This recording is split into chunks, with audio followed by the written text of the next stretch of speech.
Right now, there's a high-stakes global battle playing out, not for oil, not for gold, but for a handful of elements that, believe it or not, quietly power our entire modern world. And for decades, the US has been on the back foot. But a brand new strategy is in play, one that could seriously shift the balance of power. So let me just ask you a question. What's the hidden connection between a piece of super advanced military hardware, the poster child for the green energy revolution, and, well, the device that's probably in your hand right now? The answer is probably not what you think. The answer is a group of 17 kind of obscure elements called rare earths. We're talking about things with names like neodymium and praseodymium. And while they aren't actually that rare, they are absolutely essential.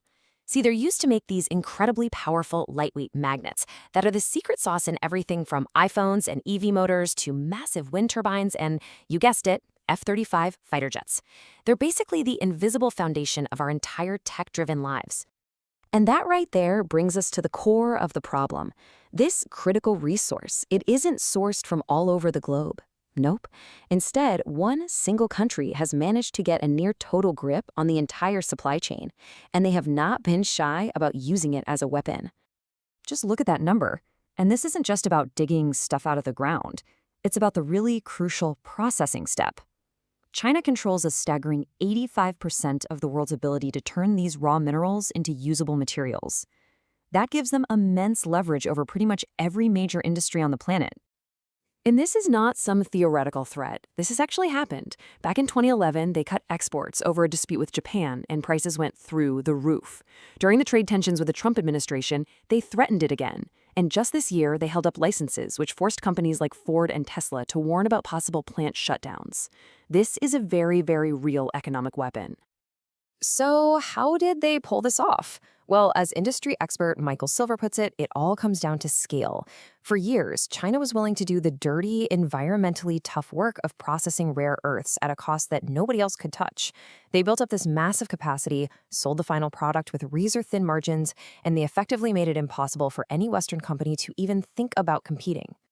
But, a situation like this can only go on for so long before something has to give. The US is now launching a really decisive and strategic countermove, and it's being led by a pretty unlikely player, the Department of Defense. They see this not just as an economic issue, but as a critical matter of national security. And this isn't just some half-baked plan. One analyst, George Gianarikas, called it absolutely brilliant because of how it's designed to directly attack the core of China's strategy for controlling the market. So how does it actually work? Okay, the whole plan centers on this deal with a US company called MP Materials, and it's got three game-changing parts. First, a massive $400 million direct investment. Second, the DoD is guaranteeing that it will buy the output. But third, and this is the masterstroke, is the price floor. By guaranteeing a minimum price, the US government completely neutralizes China's main weapon, their ability to flood the market with cheap product to bankrupt the competition. It's basically a shield against market manipulation. So now, this entire national strategy hinges on one company and one mine. A mine with a history that honestly reads like a classic story of failure and rebirth. It's the pretty unlikely journey of America's potential rare earth champion. And this really shows you the difference between then and now. About a decade ago, a company called Molycorp owned the exact same mine in the US. They tried to go head-to-head with China, and they were driven into bankruptcy. Today, MP Materials owns that same mine, but here's the crucial difference. They are not going it alone. They have the full backing of the US government. The turnaround has just been remarkable. After Molycorp went bankrupt in 2015, the mine was bought for a bargain, just $20.5 million. MP Materials then restarted it, they went public to raise money for the expensive refining process, and now they've landed this landmark deal, transforming a totally failed asset into a cornerstone of American industrial strategy. Now, as groundbreaking as this deal is, we have to be realistic here.